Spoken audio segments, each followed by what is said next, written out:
Kaya yung banat ninyo kay Pangulong Bongbong Marcos nung last SONA niya noong 2024 na may pinapagang flood control kasi yun ang report sa kanya eh.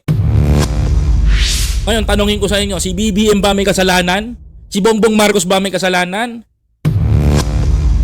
Oh, pahiya kayo mga DDS kayo. Ang pagmumukha nyo sabihan si BBM na magnanakaw, mas magnanakaw pa pala yung administrasyon ninyo.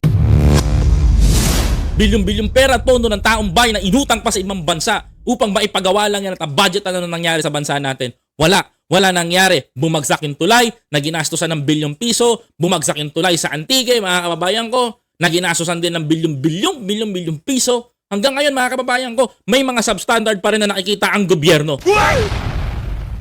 Kaya yung banat ninyo kay Pangulong Bongbong Marcos nung last SONA niya noong 2024 na may pinapagang flood control kasi yun ang report sa kanya eh. Yun ang nakita niyang report, binalita niya yon, pinagmalaki niya yon.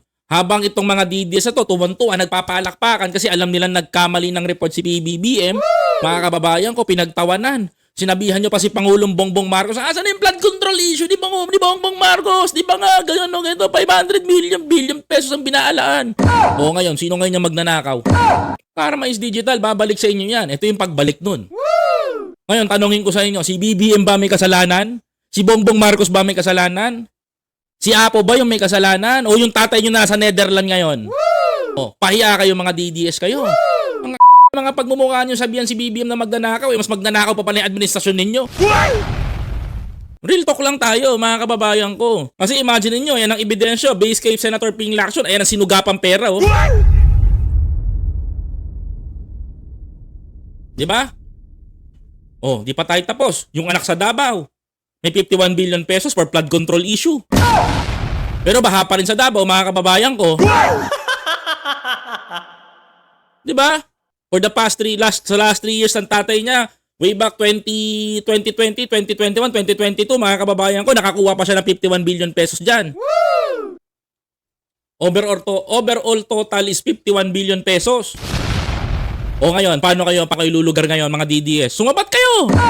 Magagaling kayo dyan eh. Diba? Lalo na yung pinagmamalaki yung vlog na sa Netherlands ngayon na panot, mga kababayan ko. Diba? Ngayon kayo magsipagsagot sa amin. Diba? Lumabas yung mga keyboard warrior, yung mga nagmamatapang dyan ng mga DDS. Kasi hindi nyo matatago to. Administrasyon at tatay ninyo magnanakaw. Diba? O ngayon nalalaman natin yan. O anong sasabihin nyo?